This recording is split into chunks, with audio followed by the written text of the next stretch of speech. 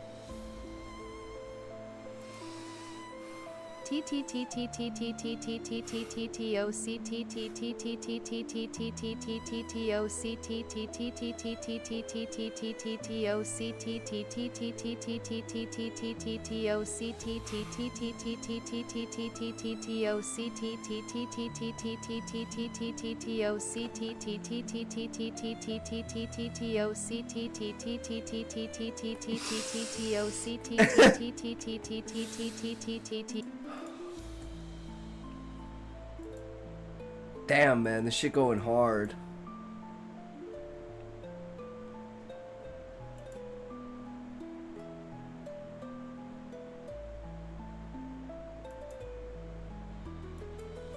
Sorry, I didn't mean to say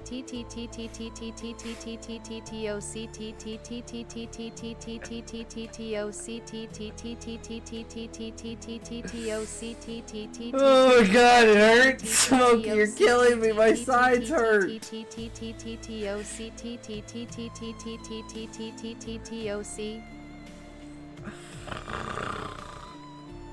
Shit, buddy guy. You got me in some kind of feeling about this, bro. Oofin'. Oofin' floofin' flow. Least, I mean, it's true. It's fucking true.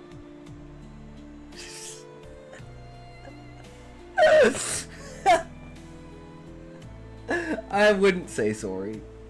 I'd just keep doing it, Smokey.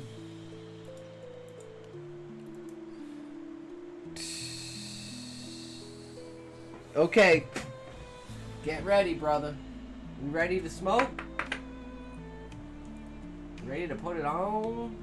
Put it up and on and in and out and go and down and what and who and huh?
When you had that toke, it reminded me of when you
Okay, so this is scene 5.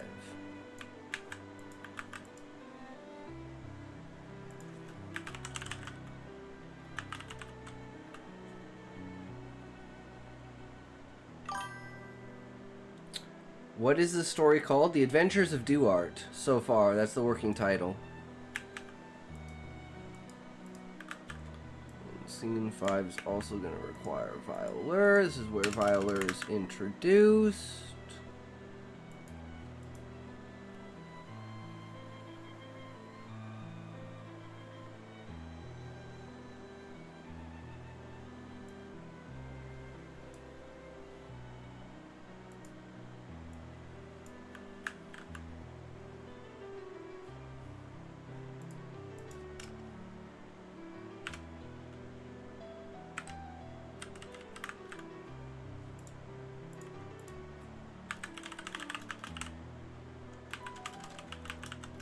The whole premise of the story is building up how the Adventurers Guild deals with dark adventurers and what the dark side of the Adventurers Guild looks like, and it'll be important to the story later.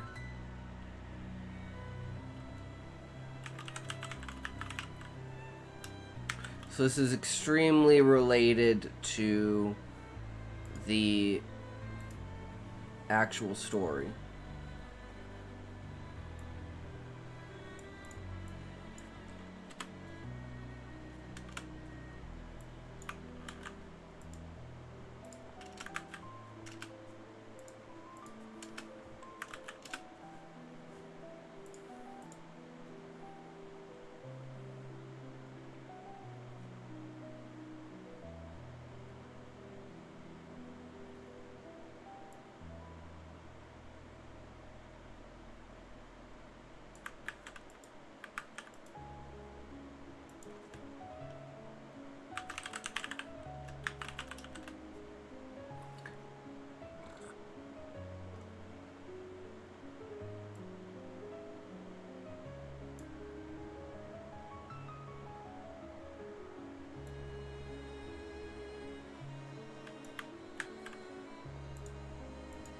Duart wake sticky floor bug tiny hat say you Seuss man Duart say you bigger Seuss bug laugh broken speaker Duart walk trip invisible banana peel fall mud puddle mud say get out of Like, here wanna play nerd, some chess? Duart, Nice stream scream, no title. sound bug hat Thanks, crooked, Muffin. you I don't know dumb who put Duart, it, but it's a blink good like thing. I weird. know, right?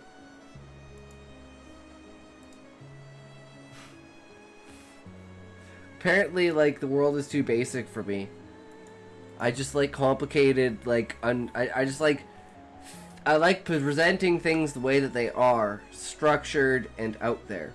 But people don't like that. It must be a good super mod. They must be, Muffin, because I couldn't imagine anything else. Like, it's actually attracted us like 177 viewers. Isn't that insane? 177 viewers.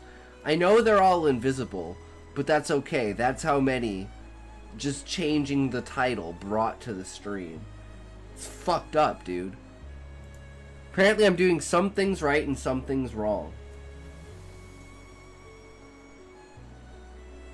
But you know what's going on, Muffin. So I gotta rely on you.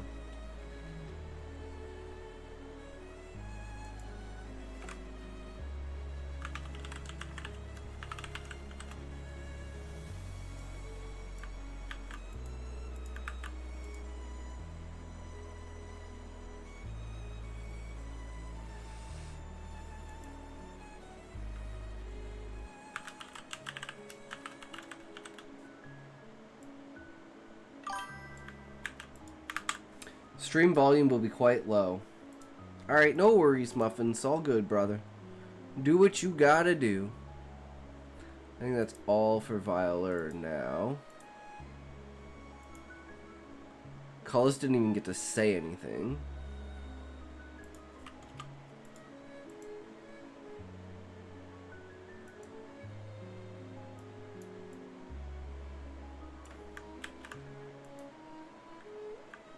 There's another 5-2.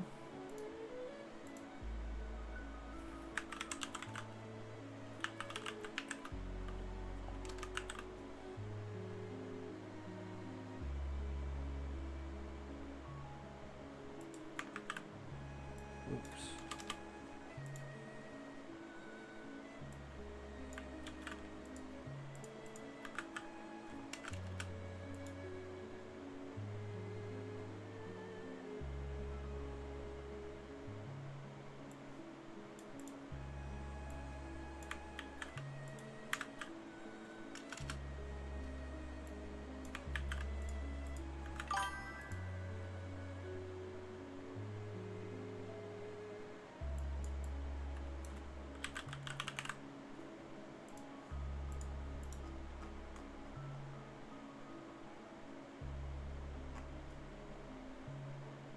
We never changed this because we didn't have this.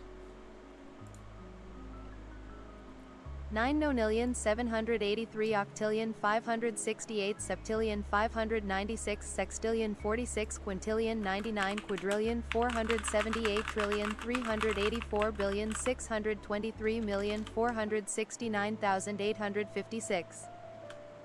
6 vigintillion 985 novemdecillion 739 octodecillion 65 septendecillion 875 sexdecillion 390 quindecillion 867 quadruordecillion 530 tridecillion 967 duodecillion 853 undecillion 98 decillion 675 nonillion 309 octillion 867 septillion 530 sextillion 985 quintillion 670 658 tresvigintillion 497 duovigintillion 236 unvigintillion 753 Imagine someone asking you to say all of this. 867 octodecillion 539 septendecillion Dance, monkey, fucking dance, bitch! 739 quindecillion Say the 5 words! quadruordecillion 673 tridecillion 409 duodecillion What is this 867 number? undecillion 309 decillion 670 nonillion 900.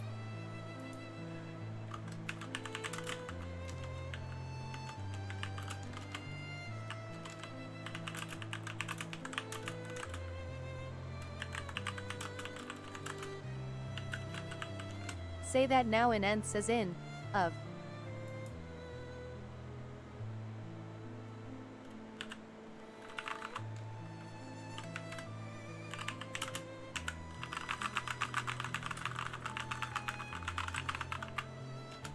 Point 8567390765389480763097863. It's a vigintillion. 68739. It's a duo vigintillion. 7390568730956837659037065983473. Fuck you, TTF. I need my vigintillion. Or my tres vigintillion. Tres vigintillion. Interesting.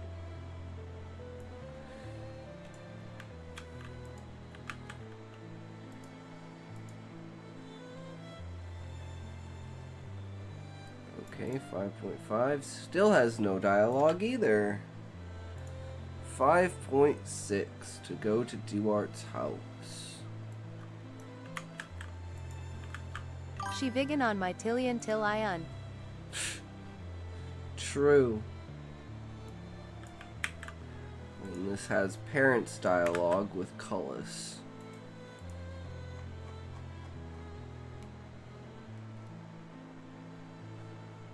Five, 6. And 5, 6.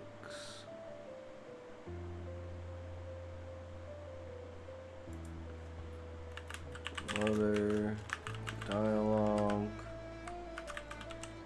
Cullis, dialogue.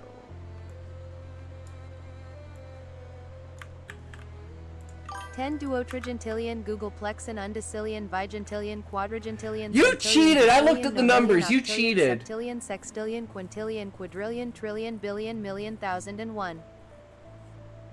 You cheated, Smokey. How dare you cheat?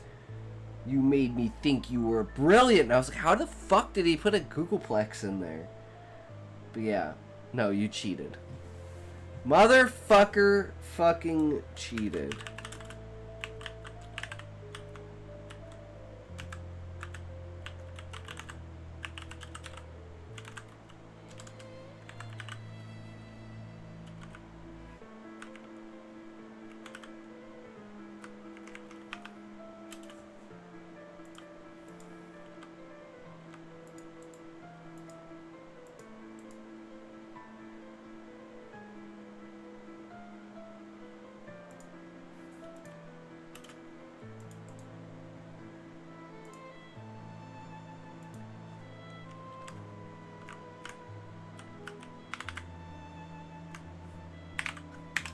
$300 Tresun vigintillions. Ha! Bitch. I win. You broke the rules? Well, I'll use your rules against you, motherfucker.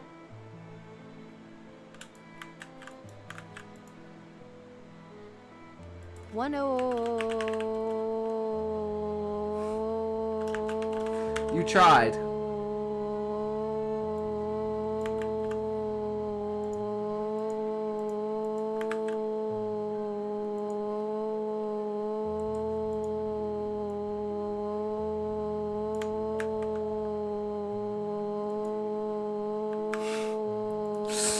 Whoa. 0.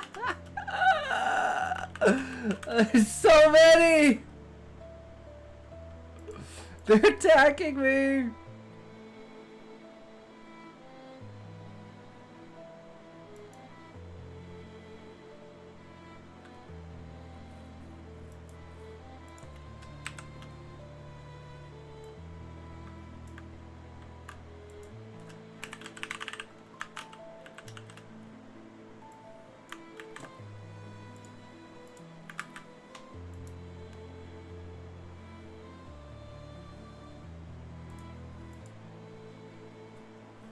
Okay, let's see. 9,999, 9,998, 9,997, 9,996, 9,995, 9,994, 9,993, 9,900.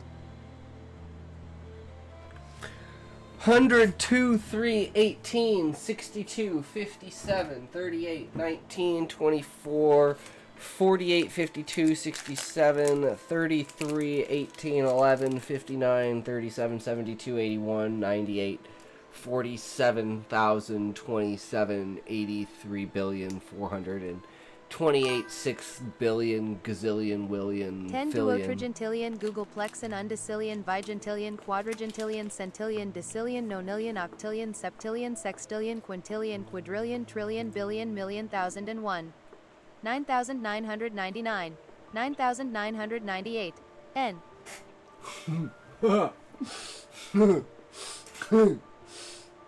Nuclear.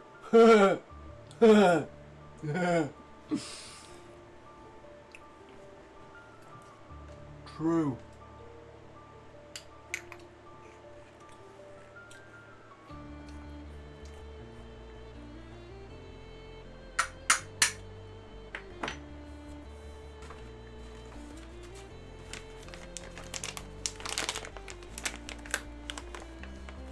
Skull Bomb Crossed Swords, 9,998. High Voltage Skull and Crossbones Cooking Knife, 9,997. Collision Drop of Bloodfire, 9,996. Crossed Swords Skull and Crossbones Bomb, 9,995. Skull Collision High Voltage, 9,994. Cooking Knife Fire Skull and Crossbones, 9,900 knee. Ha ha. You didn't finish your message, Smokey. She bitched out on you because she was like, nah, I ain't having none of this. I'm out, ski-doozy, daisy, dopes, and gone, bitch. Out the door faster than I can say I got milk. It's just how it goes sometimes, bro. I'm sorry, Smokey, you're just not good enough to get all of your shit read. Sometimes you just gotta break it into pieces.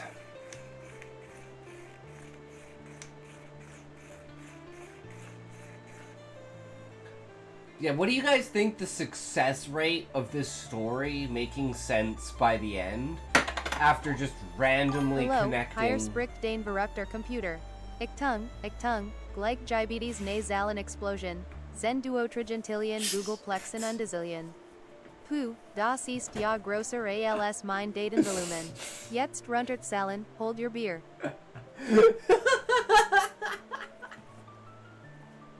True, Smokey. I'll take you up on that offer. 100%.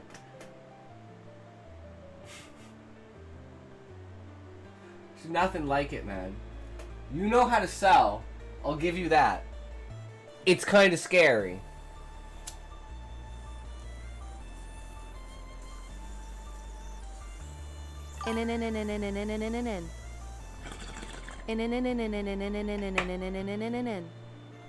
In.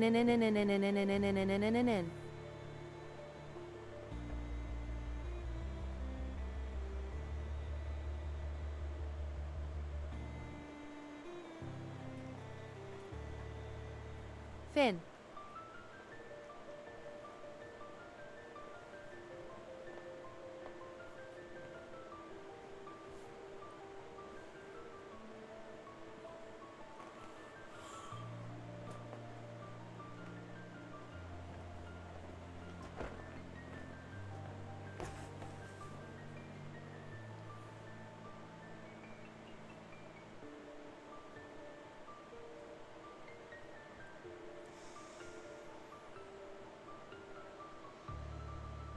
Oh shit, bro. Oh my god. Why are you so mean, Smokey?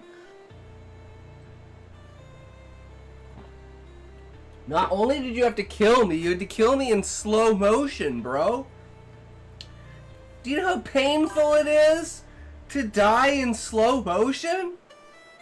It was nice when he was quiet.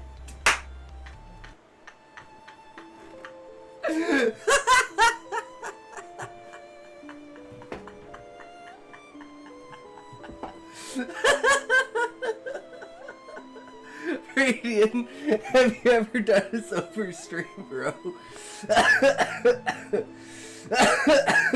What's the fun in that, Radian? Welcome, how's it going?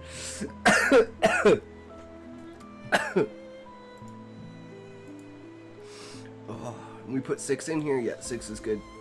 How are you? Are you a reader? Are you a writer? Are you a storyteller, Radiant? Do you enjoy the purveyor of ideas and spreading of the great imagination? Prompting and procking and prospecting such ideas for grand adventures, minor or galactic. True, and then we have Smokey, of course. He's like the jester of the stream, let's say. I think that's the perfect way to put it. Smokey is the jester. Ooh, I'm only 484% gay. Damn, I need to up those numbers, guys. I need to get more gay.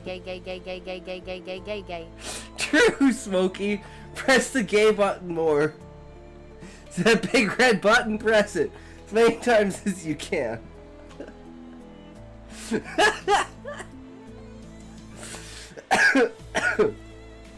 Okay. So we have all of Duart's dialogue. So we just need Colossus here. So he's 6'1". Does he have any dialogue here? So this is Colossus. Muffin, nice! 706%. That's what we're talking about, bro. Those are some numbers. But you gotta be like Zoink. He rolled 1,000, then he rolled 1,040, then he rolled like 1,019. I was like, holy shit, dude. You're so gay. It's perfect. Now it all makes sense.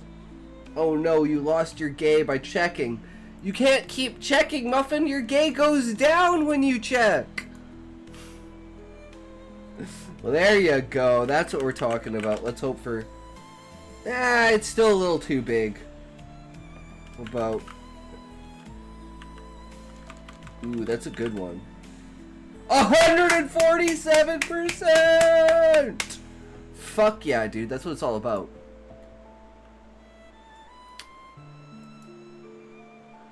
Okay, so we need to add scene 6 here. Wow, Muffin, for someone who's gay, you're pretty tight, bro.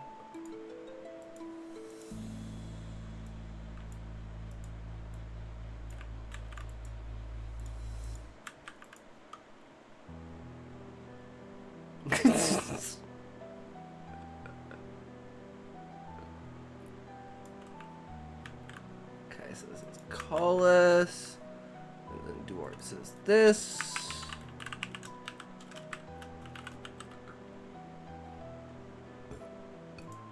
And then this is also do art.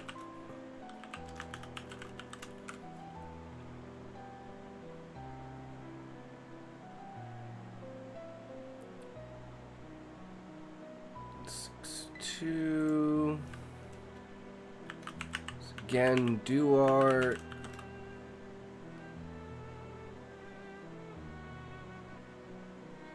And this is colors. And this is where he comes up with the idea.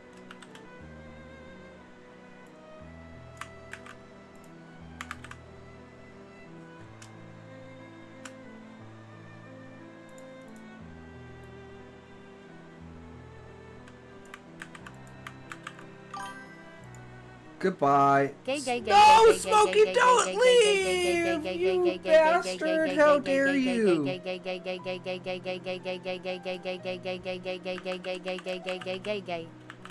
You're hurting my feelings!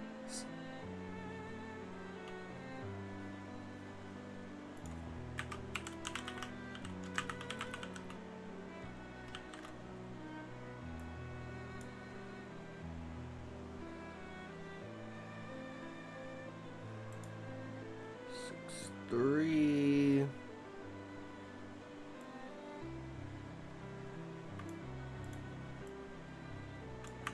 Colors.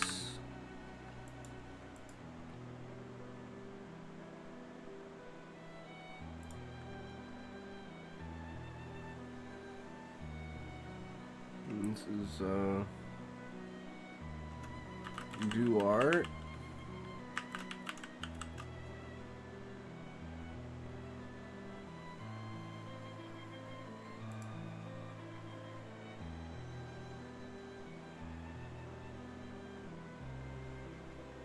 This is do art.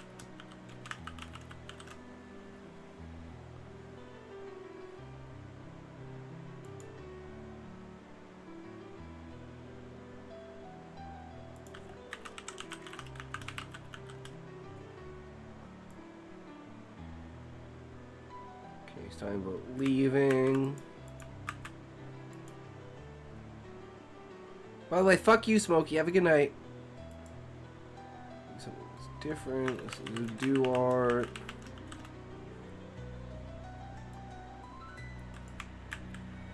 We don't need that. And this is colors. And this is like probably the last thing Collis ever says, I think.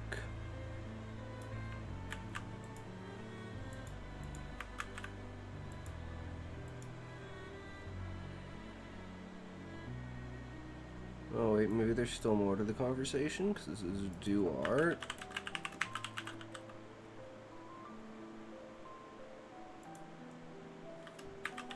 This is Collis.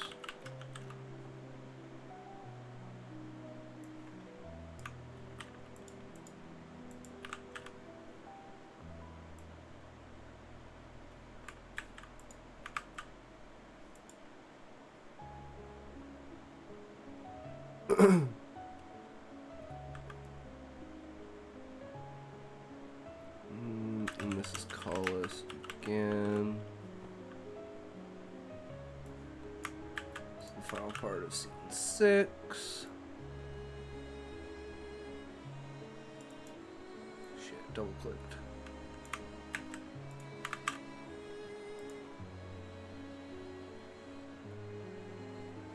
Collis.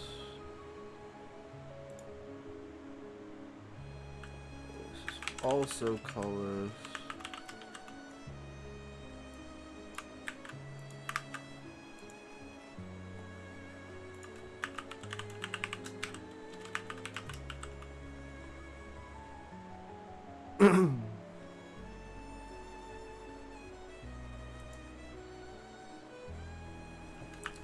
Also do art.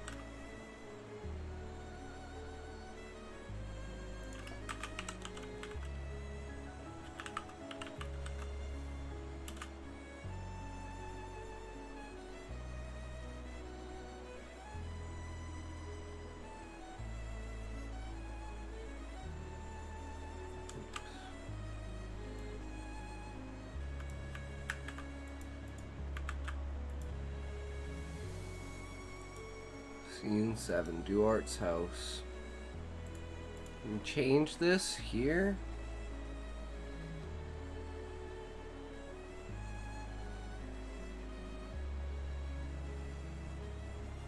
Scene 7, Duart's house.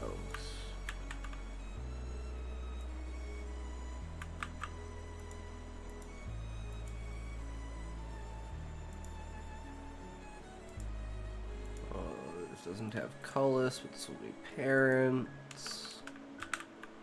And this is the conversation we have here. This is Duart.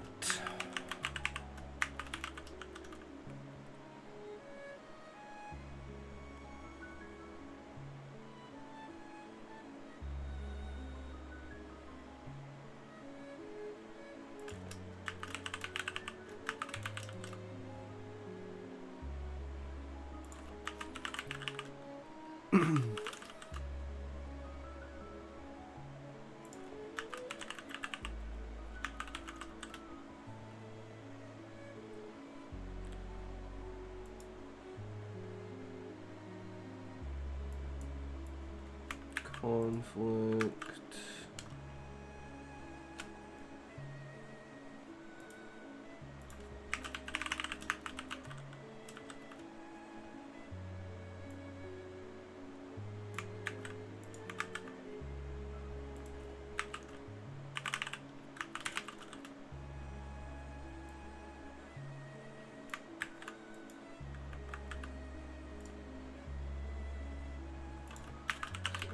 Duart.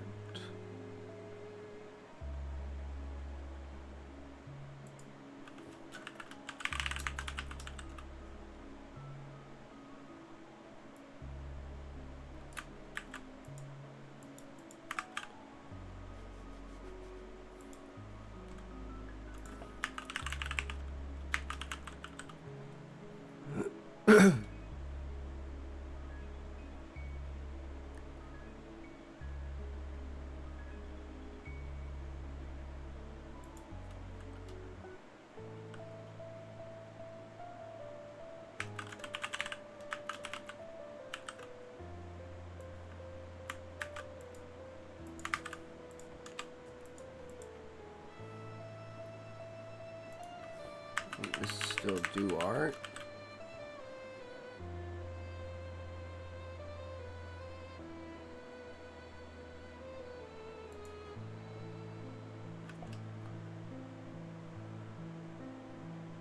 Is this his mother or is his father?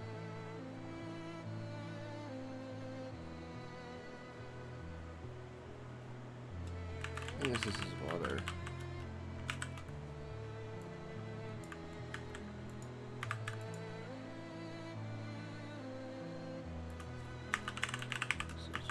Duart,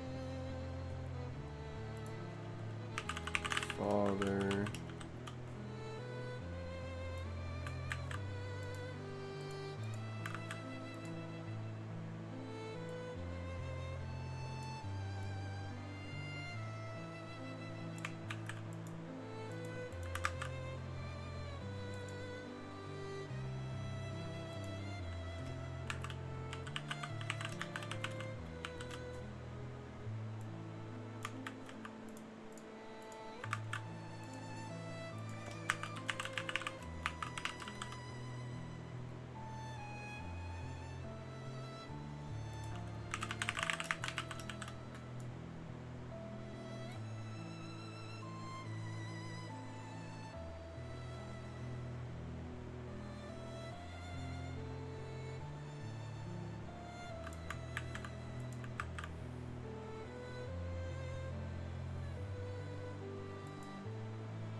Okay, so that's the end for that. Now we need to go back to Violer. So what did we change for scene 8?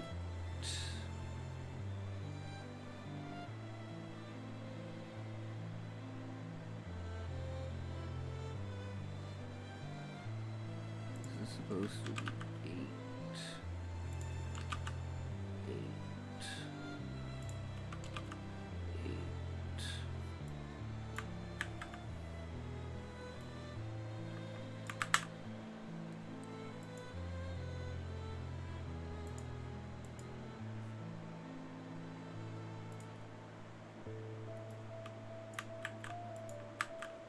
Sweet. 8.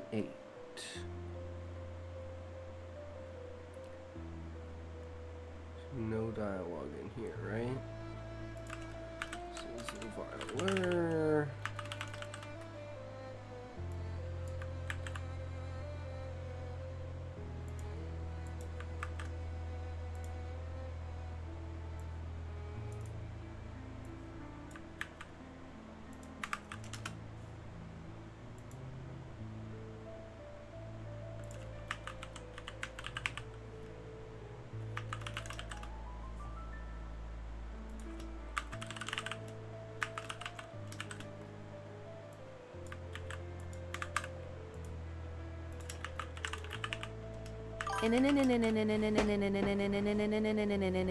Today, motherfucker! You said you were leaving. What the fuck, Smokey? Trying to set me off guard, motherfucker?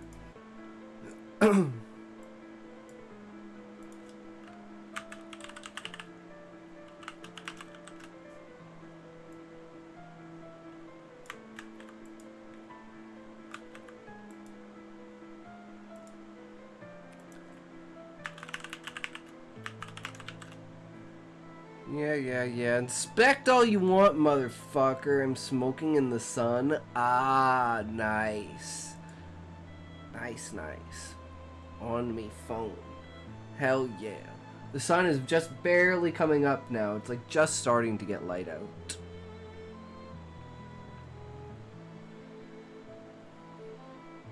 Now this is Hojin. Back to Hojin, and I forgot Hojin was in scene 8. Change that to an 8 just to make everything simpler.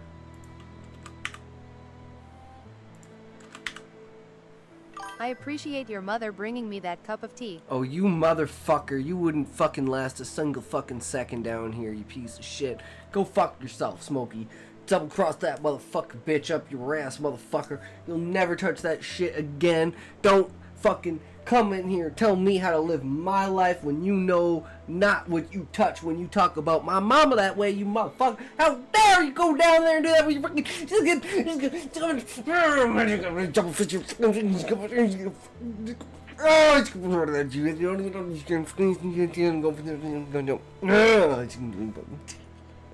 you know what I mean, bro? It's not gonna be good. It's not gonna be good. Hidok is broken. Don't go there, bro. Don't fucking go there, Smokey.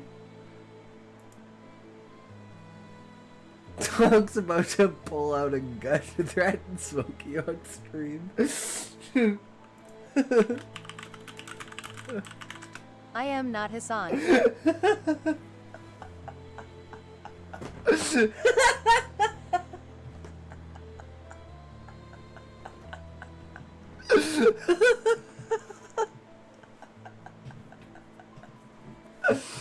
Oh my god.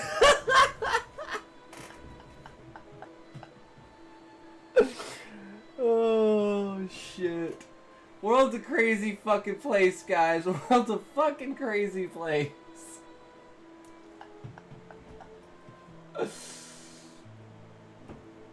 Oh. Dude, Smokey, you make fun of my mom, I'm gonna go, These are mags, not clips. Oh, damn, bro. Damn, he's amping it up. You're amping it up, Smokey. Shit, man. You know what I say to that? Take a yellow Starbucks.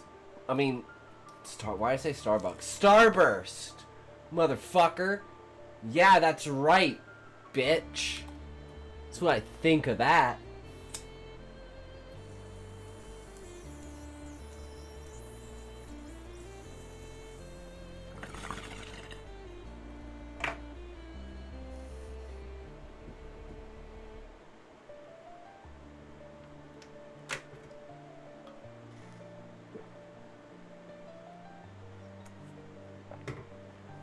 God damn ad breaks. Fuck ads.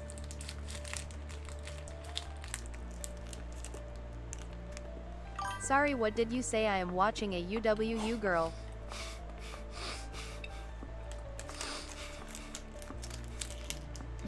Of course you are, Smokey. Of fucking course you are. I would expect absolutely nothing less.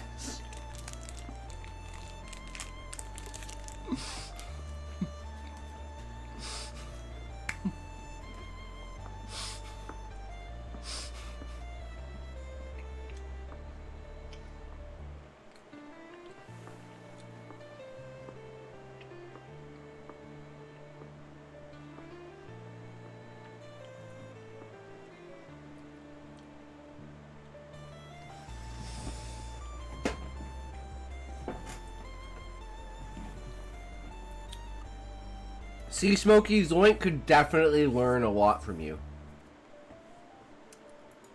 You should mentor his poor soul.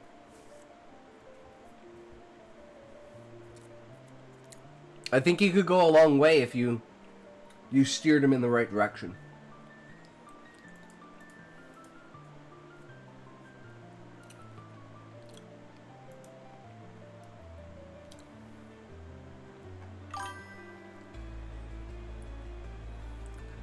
Your mom's a bitch-ass whore fuck, Smokey, and last time I saw her, she said she hopes that you're doing great, but, you know, if it's gonna ruin, the sex, then she, you know, she'd rather stay here. So, yeah. But it's okay. You want me to tell him? You sure?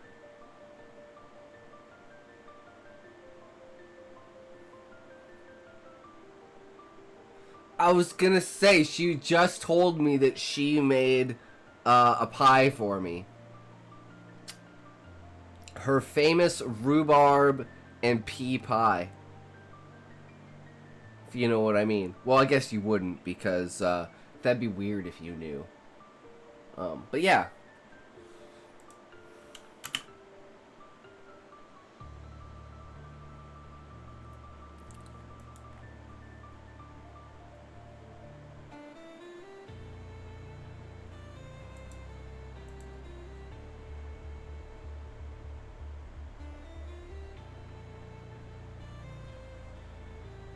Okay, and now we're down to Hojin. So 8.3. So we need 8.3 here.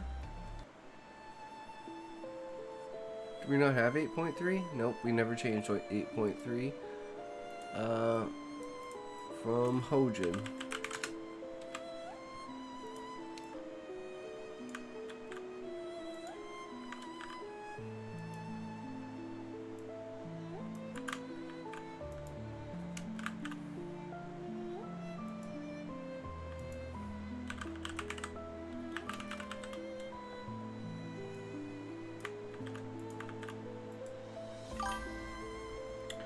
That reminds me of a recipe for carp I once heard. She said take the carp, cover it in fecal matter, and bake it. Then scrape the fecal matter off and eat that because it will taste better. I don't know, Sean. That sounds like the worst thing you could do. GPB! Yo, yo, yo, yo, yo! What's up, good sir? How are you? Welcome, welcome.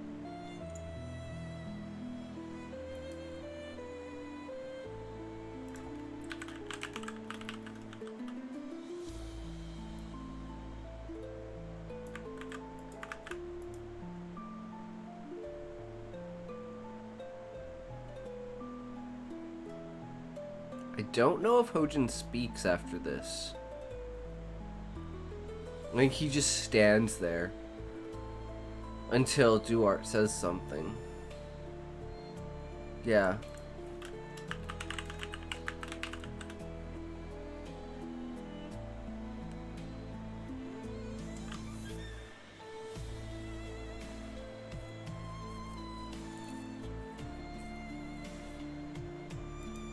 And this is Violer.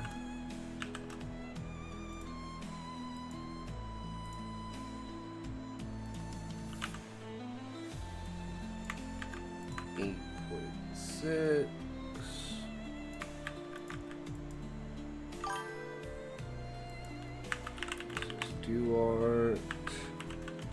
I actually ate a carp and they taste great, but just have a crap ton of tiny bones and they're not the same line like most rib bones would be.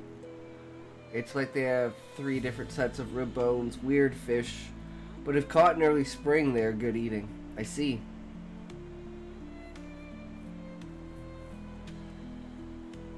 I've eaten a ton of different fish. Except swordfish.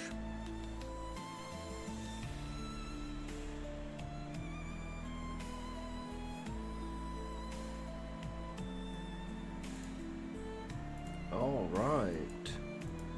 I think we got everything, guys.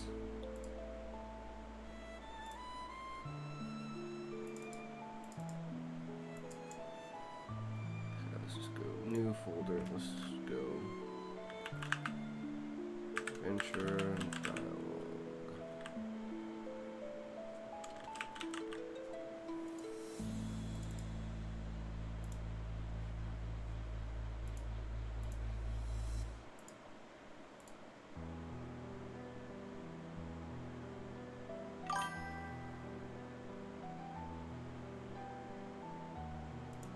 Wait, what's going on? Why would it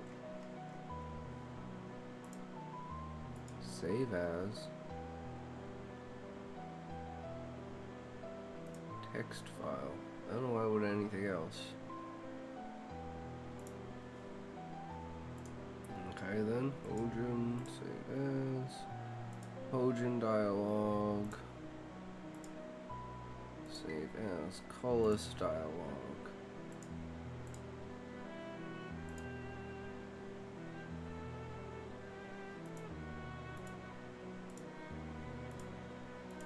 Alright.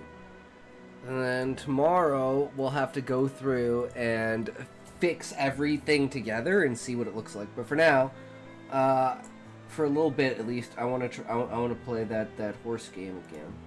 Horse girl game. The gotcha game. Because now that I figured out how to level my shit up, maybe I won't be shitty anymore. Who knows?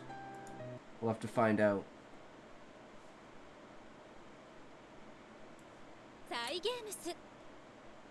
What most people call swordfish are actually marlin. I've eaten some of that. It's okay, not amazing by any means. I see.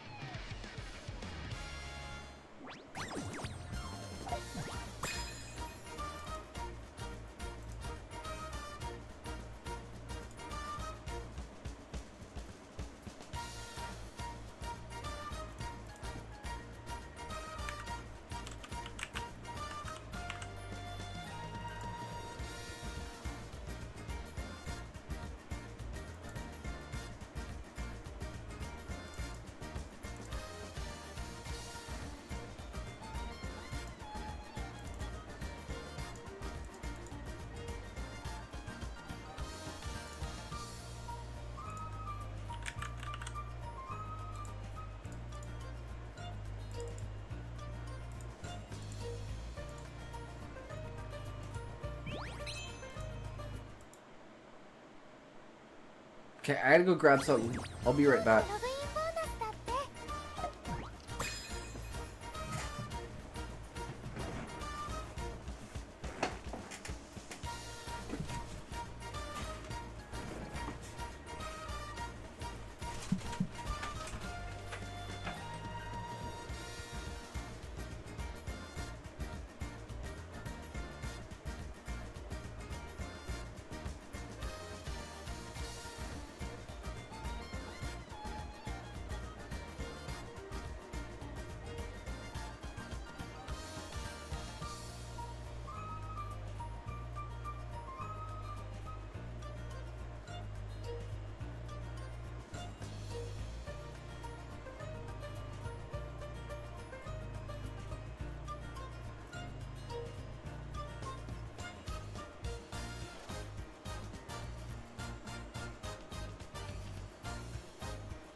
Oh.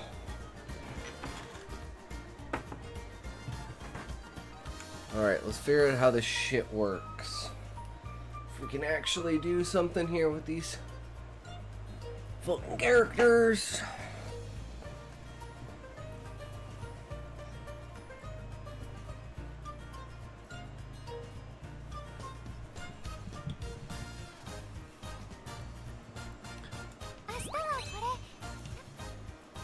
Okay, let's see. We got this.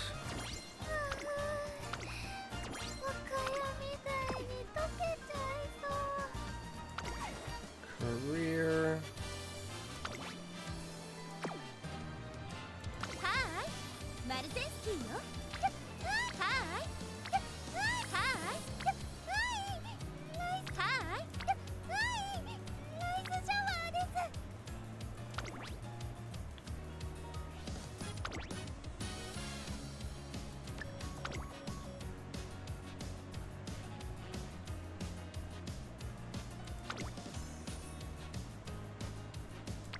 Here, yeah.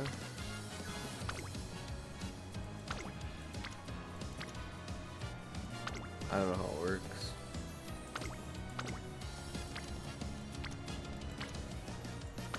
I guess she has specific ones. You can only do that. So like, fuck. Now I just lose those really good ones. They were like rank C. Where's one that was like rank C? Fuck.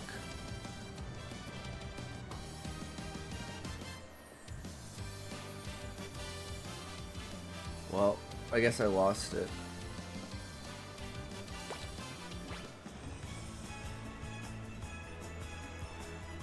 We get our free scout for the day.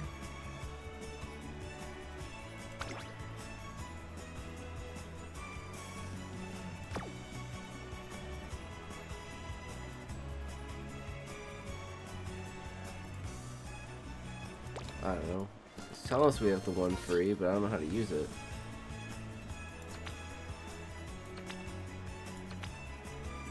One free? But not for that, just for this?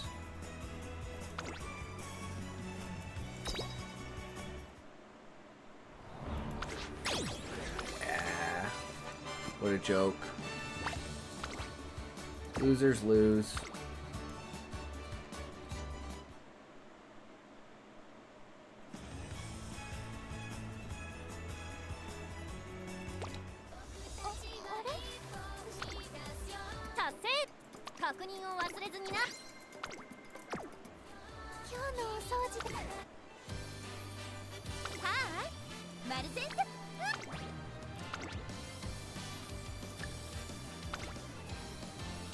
There we go. Much better.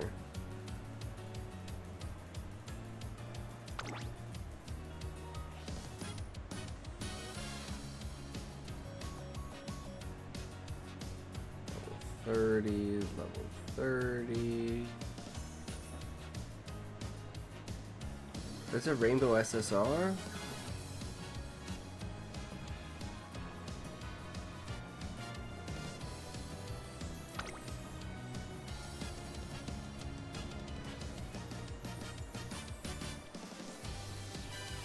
I guess here we go. Let's start.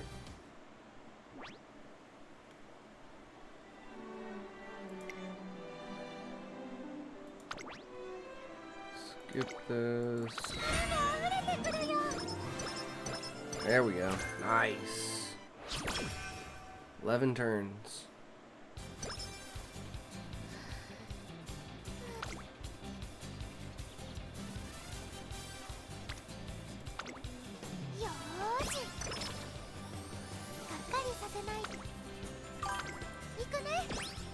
This is Umamusume? Yes. Umamusume.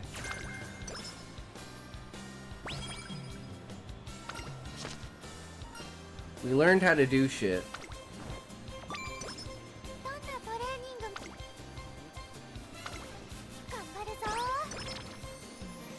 Playing it on Steam? Yep.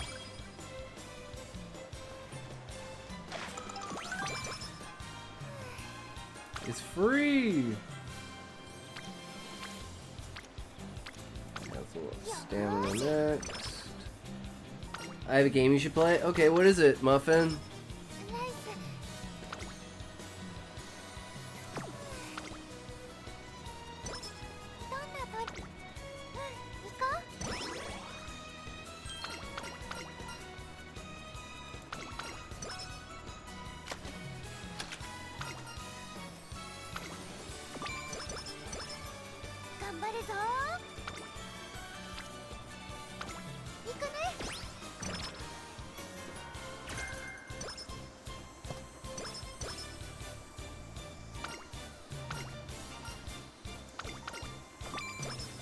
Called my femboy roommate.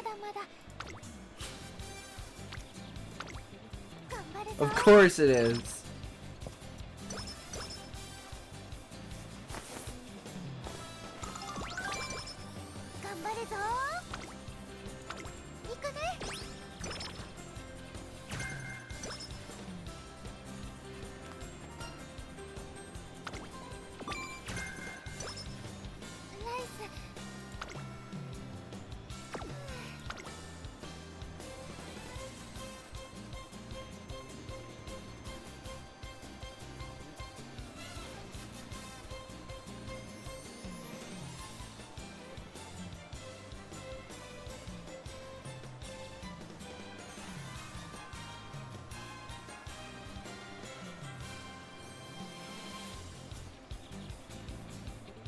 I don't know what to get.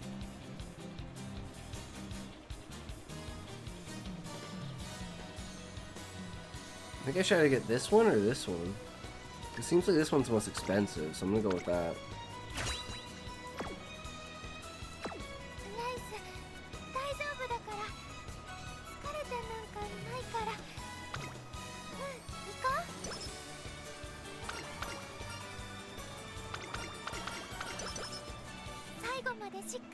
Race day, let's go! Alright, let's see if she's got this. I don't know which one we should choose, but we're just choosing this one.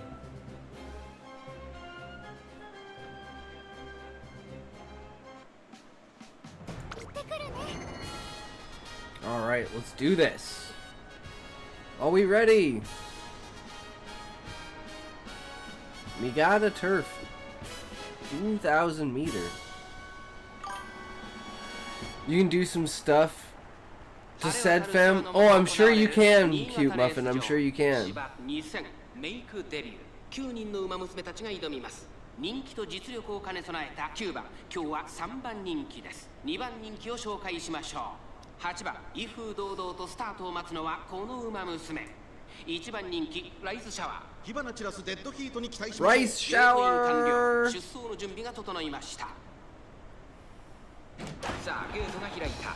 各馬娘、綺麗なスタートを切りました。みんな集中してましたね。好レースが期待できそうです。先行争いは6番、8番、2番、期待通りの結果を出せるか。1番人気、ライスシャワー。 How am I losing? 先行争いで前に出たのは6番。続いて8番、早くも激しい競り合い。2番、並びかけてきた。そしてライスシャワー。5番、I'm up for today. Have fun with the horsekin. Have a good night, Sean. Have a good one. Take care, buddy.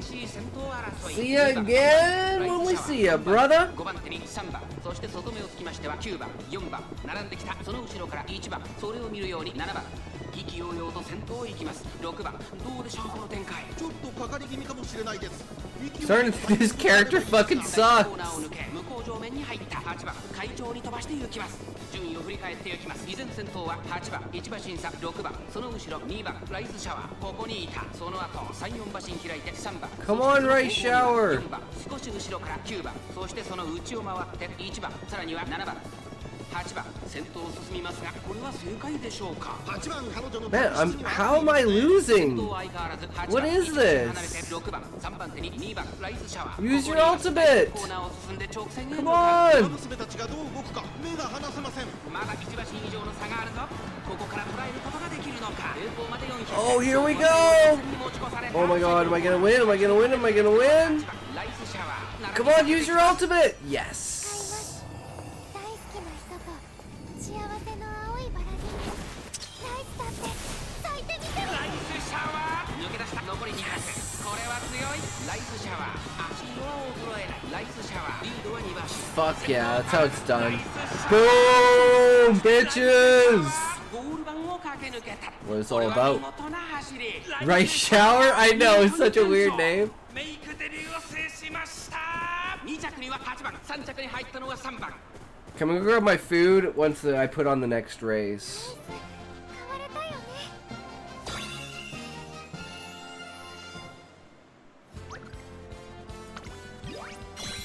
Yeah.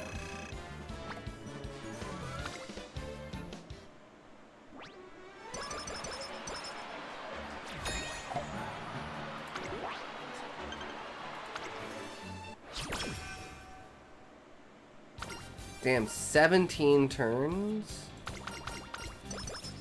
ライス大丈夫だから疲れて。ライスは待って。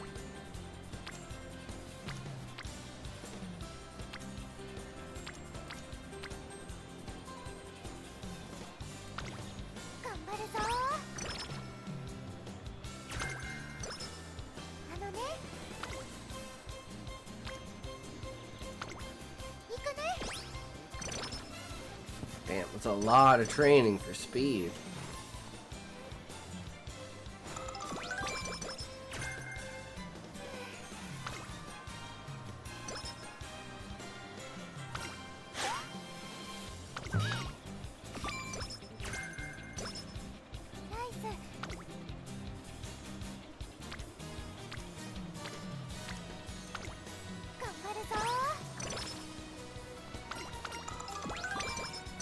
Hell yeah, great mood.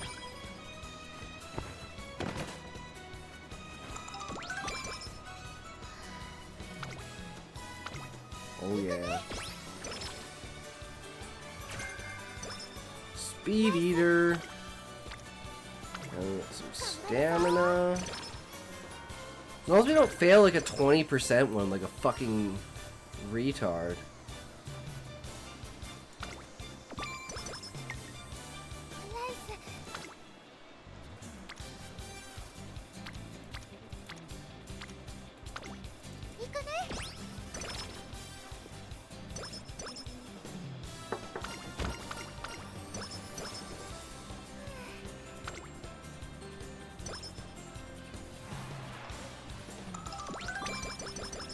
Nice.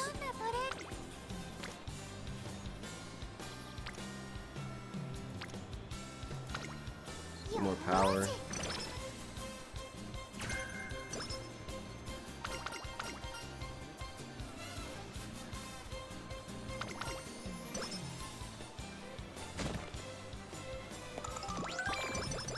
Oh no.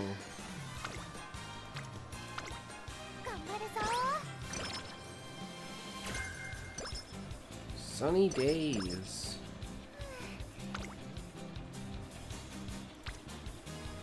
Come on, I can't fail this 18%, guys. If I fail this at 18%, this is a fucking joke. Yes!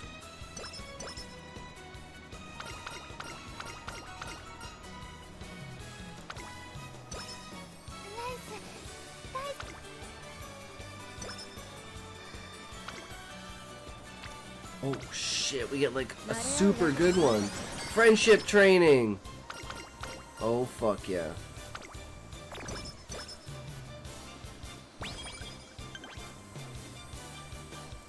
Race.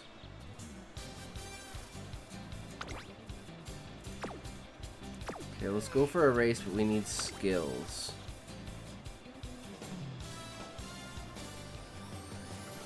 Increase velocity after activating many skills. Slightly widen field of view. Increased performance in sunny weather. Ooh. Increased performance when no other runners have lone wolf. I mean, we don't have many skills.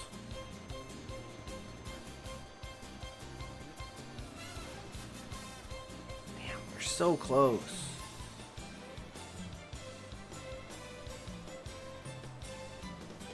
I think we actually just wait, since we're so close. I think we just wait. And we just hope for the best.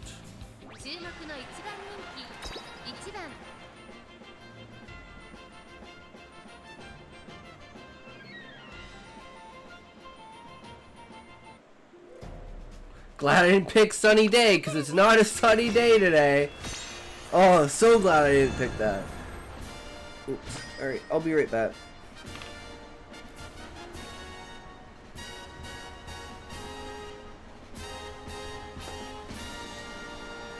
Make sure the race starts. Come on. 曇り空の下、京都レース場、芝1800木更木賞、18人の馬娘たちが挑みます。3番人気には待機シャトル。この評価は少し不満か。2番人気はこの子、スペシャルウィーク。さあ、今日の主役はこの馬娘を置いて他にいない。1番人気ライスシャワー。火花散らすデッドヒートに期待しましょう。ゲートイン完了。出走の準備が整いました。さあ、ゲートが開いた。各馬娘揃って綺麗なスタートを切りました。誰が先頭に抜け出すか注目しましょう。先行争いは14番、3番、15番、期待通りの結果を出せるか。1番人気ライスシャワー。さあ、激しい先行争いで前に出たのは3番、続いて5番、早くも激しい競り合い。外から行く14番、その内並んで8番、ここまでが先頭集団。先頭行ったのは3番、14番、続いている14番と3番、序盤からやり合っています。ハイペースで流れる展開もありえますね。3番、快調に飛ばして行きます。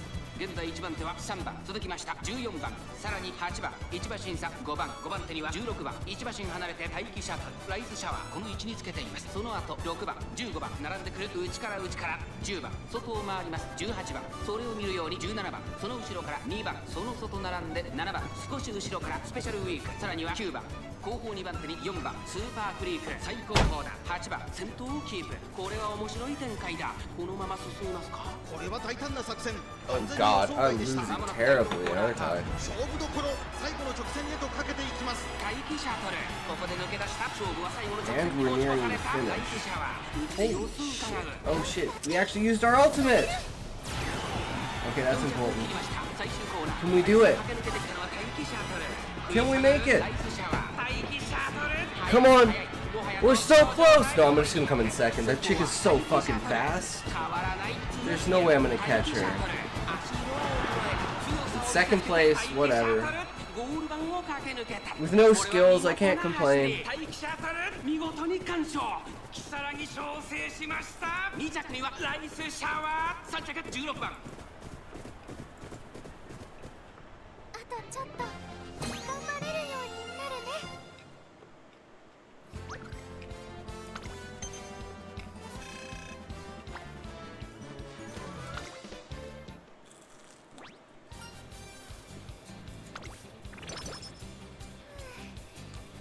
ちょっとだけ疲れてるのかな。アップアップ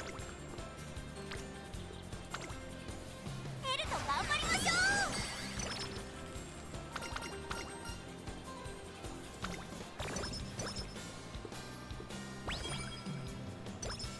あとは精一杯走る。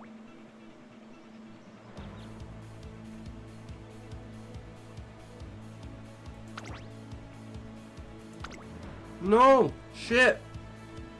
Forgot to put skills on. Can we go back?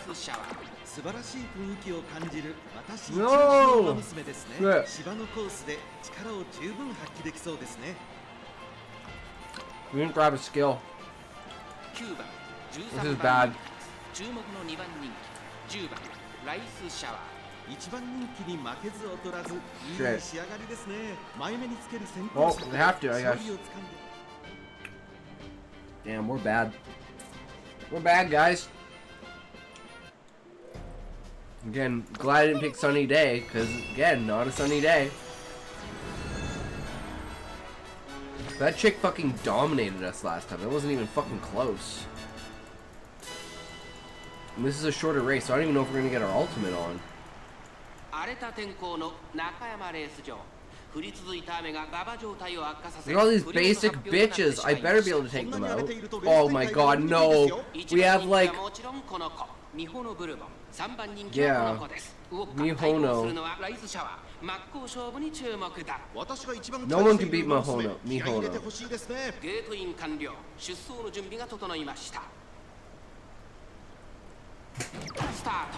Oh no, I got a late start. Are you kidding me? Bad. Bad. ミホノブルボン快調に飛ばして行きます。さあ1コーナーから2コーナーへ向かっていく馬娘たち。先頭はミホノブルボン単身で飛ばして行きます。2番手の位置で先頭を伺うのは4番、そのうち並んで3番、4番手に桜爆心号、5番手にライズシャワー、少し離れて1番、外からグラスワンダー、差がなく2番、1馬身差16番、1馬身離れて13番、その後ろウォッカ、少し後ろから成田ブライアン、後ろ7番、外には11番、後方2番手に9番、2コーナー回って向こう上面。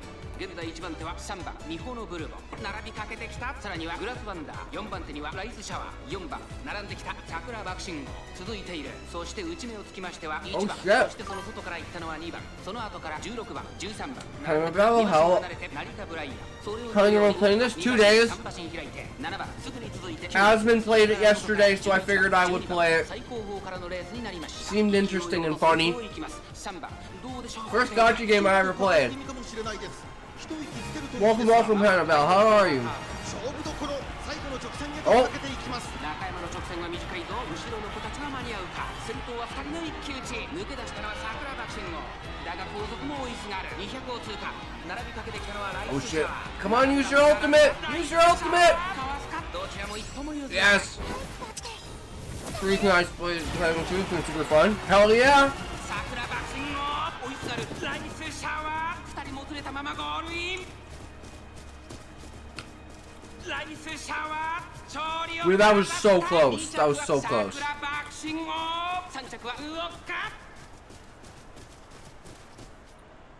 But I figured out, like, yesterday at the end of the stream how to level up my support cards. So I leveled everything up. I was disappointed I didn't play it again, so I was looking for other streamers. Ah! Yeah, usually with this kind of stuff, it's just a one-time go just to check the game out, give it a little bit of notice. Because, yeah. That's usually how it goes. Fun, interesting little stream game just for a bit. He hasn't played a gacha game in forever. At least on stream. 3 turns to reach goal. Inspiration. Alright. Although I feel like this character is like one of the worst 3 stars I could have gotten. But I'm just learning like what I should do and what like how I should train and stuff. I'm thinking I should start getting stamina up now. I have the worst luck though. I literally fail, like if it's like 17%, just thought she was cute. Yeah, because she's my favorite type. She's like my favorite hairstyle where it's like the hair covering the one eye. It's basically, yeah, that's my character type. So, sold me. But I think running in heels and having that hat really slows her down.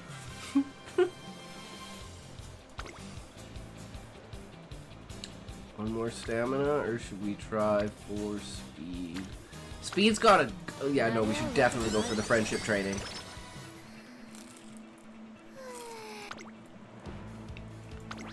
Alright.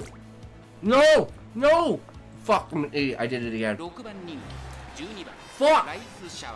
I keep forgetting to put skills on. I have like 190 points. Can't help but see the burn victim girl from Katawa Shoku. Shoujo? Katawa Shoujo. This is one where it's all on the line. Yeah, that hat doesn't look very aerodynamic. Tokyo Yushu. Japanese Derby. This is a longer race, so get it all together. But yeah, it's definitely a... Beating this bitch is the hardest thing to frickin' do. I'm 6th? Oh my god. I think I really need some skills. If this ends my career, I'm gonna be so pissed. And I got another late start! Oh my god. I'm so scared. Come on, Rice! Let's go, Rice! Managed to beat the career? No. Yeah, like, this is probably the farthest I've gotten. My characters are ass trash. And I don't know what I'm doing.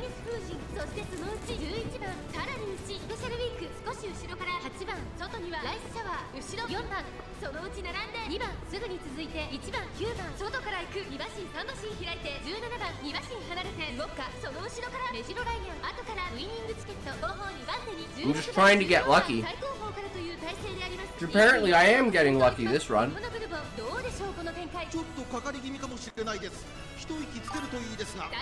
Pick the meta character for mine, even though I think she's kind of boring. Yeah, I hate doing that. I like being the underdog and playing like the really weak character and trying to just barely scrape by with like, you know, how many things can I exploit to be able to make this character actually viable? I think that's way more interesting.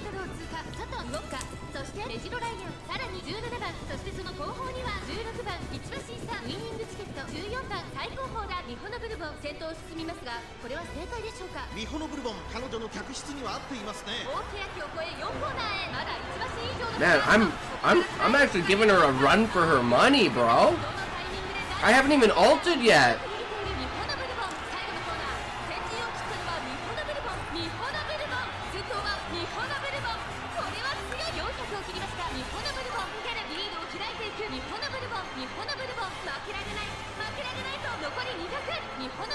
I'm not gonna ult. Well, I'm still probably gonna come in second. I might come in third. I might have come in third. I'm not sure. Yeah, that's like she's the main one. Ah, she beat me like the tiniest bit, and then I came in third. Fuck. 4th? I didn't even get third. They beat me at the last second. What a joke. Oh shit, Turbo Rat, thank you for the follow! You guys watch the anime yet? No, I have not had time to watch the anime. Apparently it's really good though. Thank you for the follow, Hannibal! Oh my god, thank you guys so much. I really appreciate it. Thanks for following. 1989-ish? Yeah, I've been hearing good things. Sense the filled ashtrays, the burning pine scent. This one we get the really good trainer with. Come on! Friendship success! Yes! We nailed it. Okay, we're in bad condition, so let's do some recreation.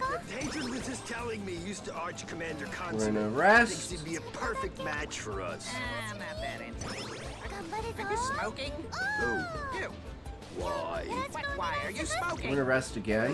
What? When did you start smoking? Okay, there we go. 9-ish? I'm gonna go back to power again. Friendship training OP! Let's go! Fuck yeah, guys! I'll say it. Her 3-pack a day voice. Mega meat and rice bowl. Which one's good here? Stamina? No, this one's max level. Hell yeah, let's go.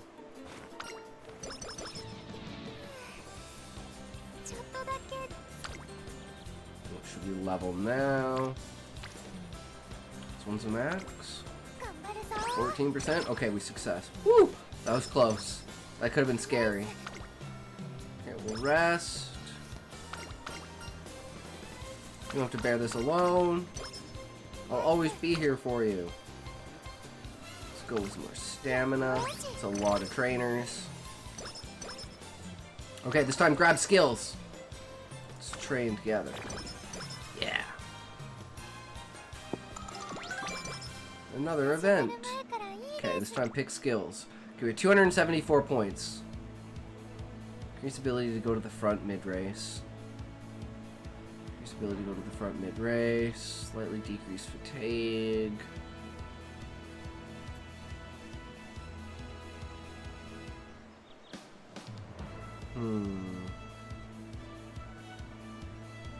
Again, I feel like we should just wait to get this. But I don't know if it's still going to be 30% off by the time we can hit that point marker. And then what they say, wasting your points. So I think we're just going to go with that. And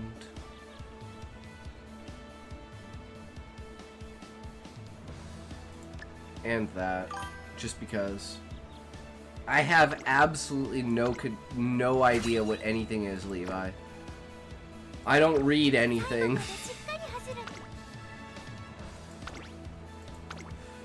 Alright, this is the farthest we've ever gotten, guys! 5番人気15番ライスシャワー。これ以上ない仕上がりですね。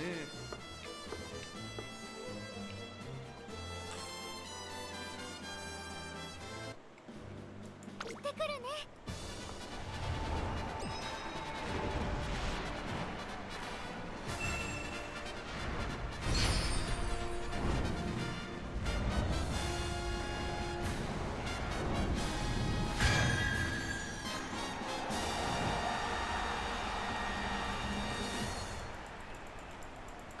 Wow, this is a 3,000 meter? Damn, you're gonna need a lot of stamina to keep up with this. さあ、1番人気の紹介です。ミホノブルボン。続く2番人気はジンボリルドルフ。Am I even 注目の third? ライスシャワー7枠15番での I'm 出 fifth. 走。気合十分いい Damn. 顔してますね。ゲートイン完了。出走の準備が整いました。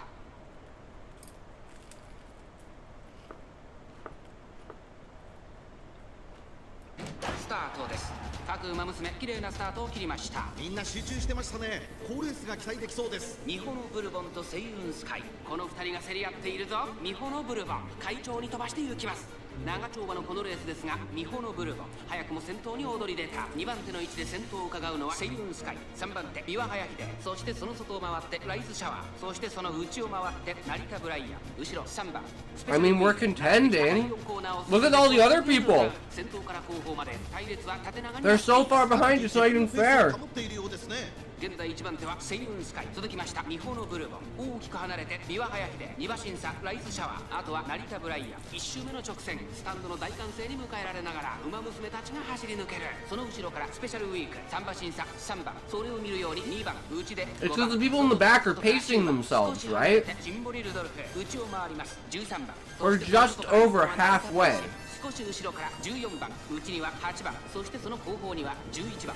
Because they're all pacing themselves because of how long the race 1 is. コーナーから2コーナーへ向かっていく馬娘たち、順位を振り返っていきます。ミホノブルボン、この位置につけています。さらに内から Wait for the halfway mark. そしてその後ろから行くのはビワハヤヒデ、その後ライスシャワー、 100 more meters. Then the gap will start to close. 3馬身離れて3番、外を回ります。ジンボリルドルフ、2番並びかけてきた。その後ろに5番差がなく成田大使、1馬身離れて13番、さらに9番、2周目の向こう上面に入って変わらず先頭を突き進みます。セイウンスカイ、さらにはセイウンスカイ、そしてミホノブルボン、その後からビワハヤヒデ、後からライスシャワー、外を回って成田ブライアン、内の方からスペシャルウィーク、その後ろ3番外目をついてジンボリルドルフ、内2番外成田大使、5番並んでくる。 We're catching up. メートルを通過。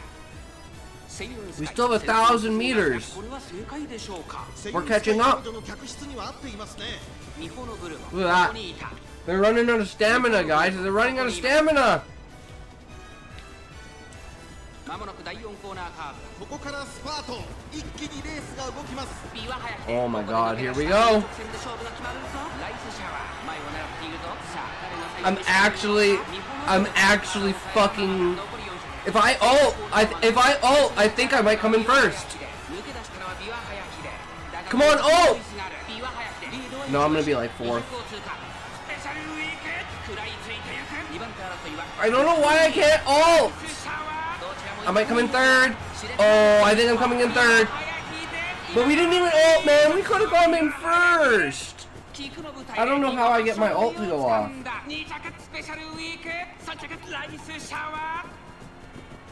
But third isn't bad at all. お姉様見ててくれた That was a long race. I know higher int means you use your abilities more often. Oh, your wisdom? That's smart. I just don't know how the ultimate works. I don't know how any skills work, so that makes sense. 9 turns. Alright, well let's, now that we have skills, let's level wit.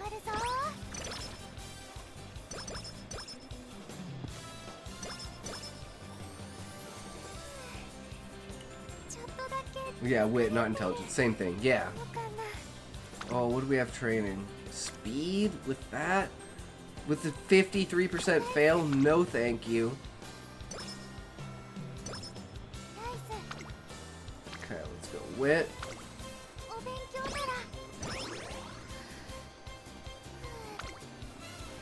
Man, these have such good trainers. But I think honestly getting this is probably the best idea right now.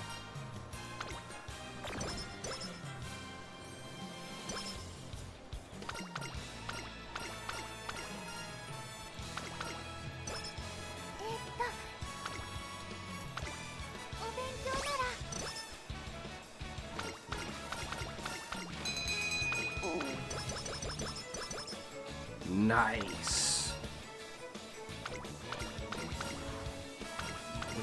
Did I just go on a date with her? Shit. I'm just going with it. I don't care. We want to get at least level 2. Once it's level 2, then we can go back. Yeah, okay, now we can go back to everything else.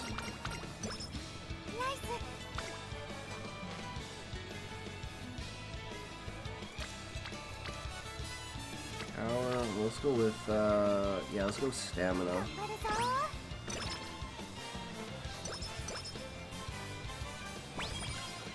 Okay, there we go. And either power or stamina. Let's go with stamina again. Wish this game had an option to just skip events you've seen before. Yeah, there's definitely a lot of shit, right?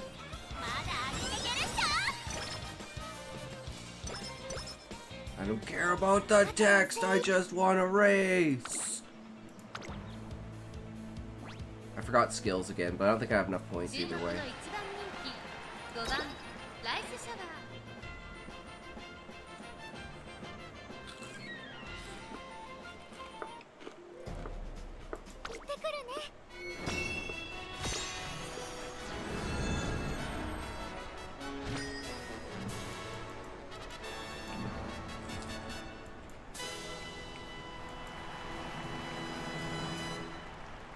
晴れ渡る空の下行われる中山レース場芝2500日経賞16人の馬娘たちが挑みます。人気と実力を兼ね備えた成田ブライアン。 I think I'm favored first.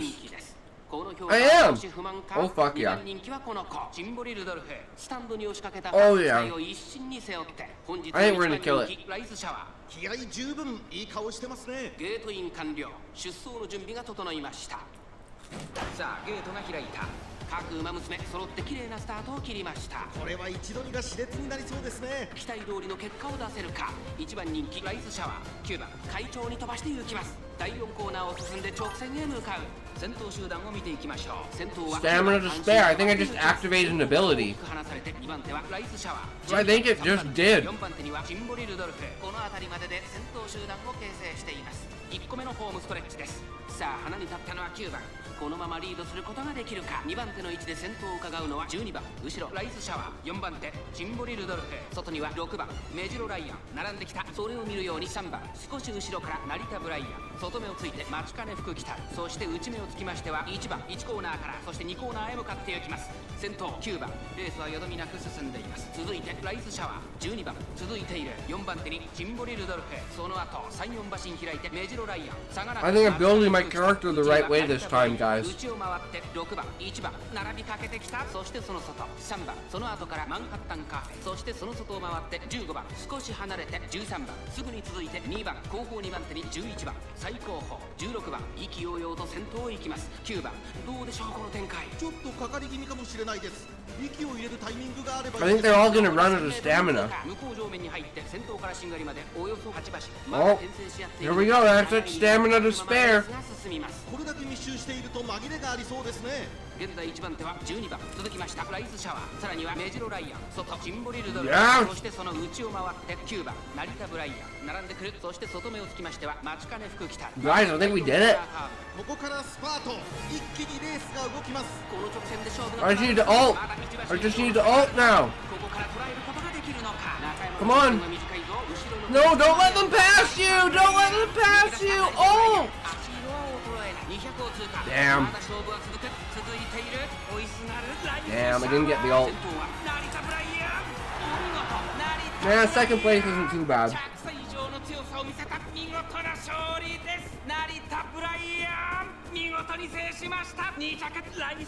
I need more skills. あ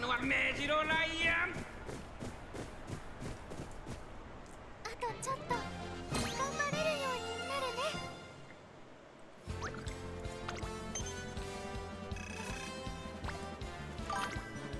Crazy how they keep running after all that. They love it. They're bred for it, literally. One turn to reach goals.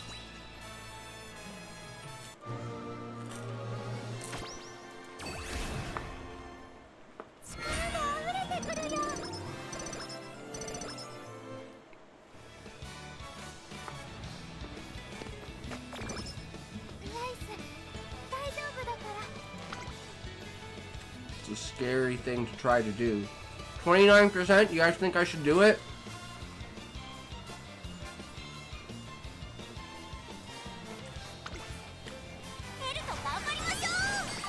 Yes! What can I do with 18,300 crystalline shards? You can do a lot. Oh, skills. Slightly recover endurance when conserving energy on a corner in the second half of the race.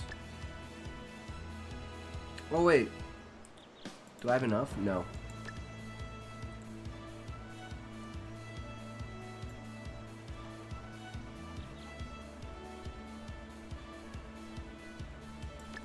I can just take it because this is literally exactly the amount.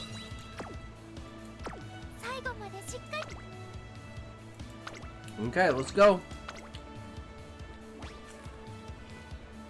5番ライスシャワー。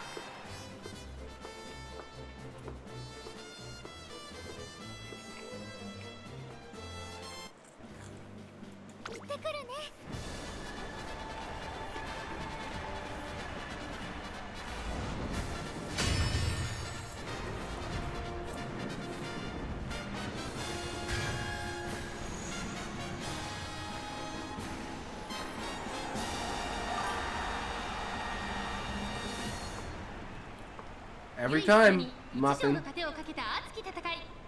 Every time. No exception. 最も人気を集めているのはメジロマックイーン1番人気です。この評価は少し不満か。2番人気はこの子シンボリルドルフ、注目のライスシャワー3枠5番。 That's literally the sound of my jaw falling out of its socket. 各馬娘ゲートに入って体勢整いました。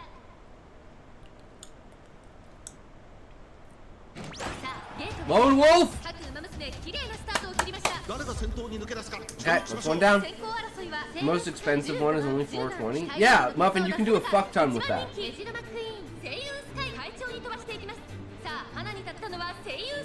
このままリードすることができるか。2番手の位置で先頭を伺うのは15番内で10番ライスシャワー、4番手外目をついてスーパークリーク、少し後ろから AM オペラ王メジロマックイーン、続いているスペシャルウィーク並びかけてきた。それを見るように13番 If you want to make ideas, Muffin, put it in the Discord. The fact that they have tails just makes me want to get behind them. さらには